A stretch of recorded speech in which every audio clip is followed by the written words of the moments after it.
আসসালামু আলাইকুম গাইজ আমি এই মুহূর্তে আছি চাতক সুরমা ব্রিজের উপর। আজকে শুক্রবার, আপনারা সবাই জানেন শুক্রবারে চাতক সুরমা ব্রিজের উপর আড্ডা হয়। অনেক মানুষ এসে জড়ো হয় এখানে সুরমা নদীর ভিউটা দেখার জন্য।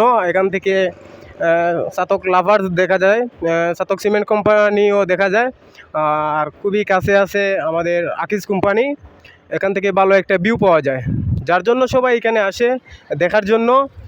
আমি আপনাদের দেখানোর চেষ্টা করতেছি। আজকে অন্য দিনের তুলনায় প্রায় মানুষ অনেক কম মনে হচ্ছে, অন্য দিনের তুলনায় মানুষ অনেক কম।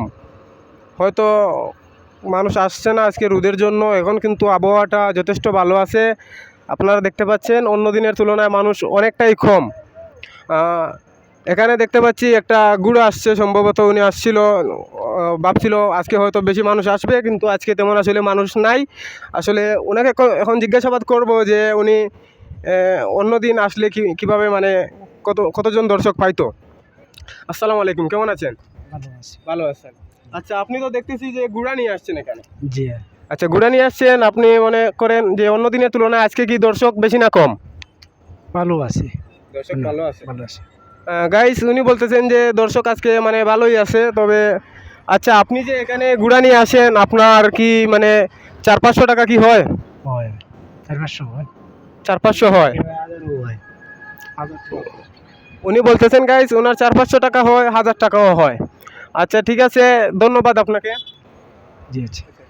আচ্ছা, ভাইকে ধন্যবাদ জানালাম। ধন্যবাদ জানিয়ে একটু আশেপাশের ভিউ দেখানোর চেষ্টা করতেছি। আপনারা দেখছেন একটার পর একটা গাড়ি যাচ্ছে। আচ্ছা, এই যে আপনি রাস্তার মাঝে যে গুড়াটা রাখছেন, ওদিক থেকে যদি ট্রাক আসে, আপনার যদি কোনো অ্যাক্সিডেন্টের সম্ভাবনা বা কোনো কিছু আছে নাকি? না, এটা মানে ওই ধরনের সম্ভাবনা নাই। আচ্ছা, ঠিক আছে গাইজ, আজকে এই ছিল চাতক সুরমা ব্রিজের মানে খবর। উনি বলছে যে অন্য দিনের তুলনায় মানে মোটামুটি ভালোই মানুষ আছে। ঠিক আছে গাইজ, আপনারা সবাই আমাদের সাথে থাকবেন। ধন্যবাদ। আসসালামু আলাইকুম।